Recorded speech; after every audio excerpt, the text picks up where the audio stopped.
sa mga kaibigan ko, manood kayo na malaman nyo ano yung aming mga observation ni Coach Jerry Continian. Ngayon, simula tayo sa nababanggit na, is it about the skills and physical limitations or the coaching system, no? Well, kung titignan natin, okay, bigyan natin sila ng pagbabalik tanaw, no? Nung ating game against Dominican Republic, I was there, no? Nanonood ako, no? Okay, we were there until JC fouled out. Okay, it was around 3 minutes yata fouled out, and we were there. It was a nip and tuck game, no?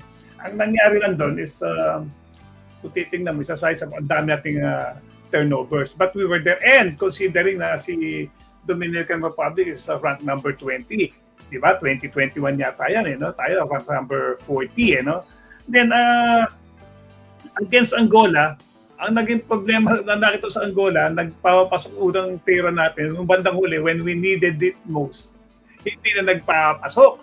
Okay, so they're ganging up on JC, and si Clarkson nag-kick out. So possession, may mga possession tayo, hindi natin nakakonvert naman ni Angola. And finally, sa Italy, nakita ko yung kakulangan na natin sa defense, especially sa bigs, kasi Italy as a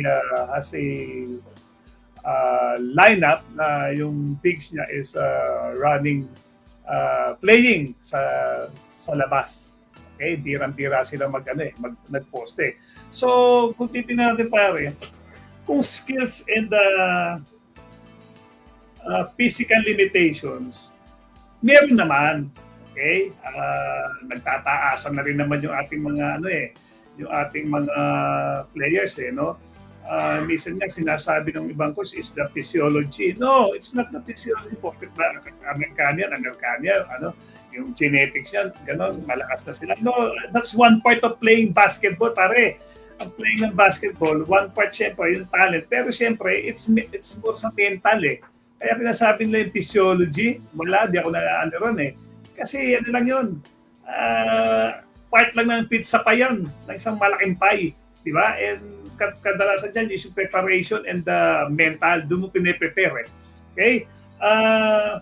Kaya lang, ang nakikita ko na naging very vivid sa akin is yung hindi sila nasanay sa World Basketball System. Okay? Ano ba yun? Yun yung tatawag na positionless basketball.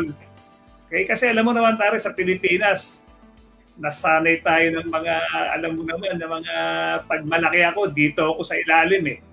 Di ba? Pag guardia ako, magaling ako mag-dribble eh. Highlight style ako eh. One-on-one eh. Yun ever since yun ang kultura ng Filipino basketball. Okay? Conventional eh. Okay? Although, itong mga nakaraang mga panahon, ini-introduce na yung mga positionless basketball, bumabalik pa rin tayo sa dati natin na kinagisnan, okay, na kultura, conventional. Ngayon, for the information ng ating mga talakers, ano ba yung positionless basketball? Okay, positionless basketball is a system where instead yung players playing a certain position, okay, any player can play at any place on the court. Okay? Okay, no one is constrained to stay in his conventional boundaries on the floor. So ano yan? Kahit sino player pwedeng maglaro sa wing, sa taas, kasi alam mo naman yung sa floor, may point, wing, corner yan, di ba? Okay, pag 4 out yan, meron sa tawag na slot, wing. Okay, may mga ganon. So, pero kailangan yan, may mga prerequisites yan para makapag-adapt ka ng positionless. So, syempre, yung mga players mo, kunyari, 12 o 15, halos lahat yan may similar skill sets. Okay?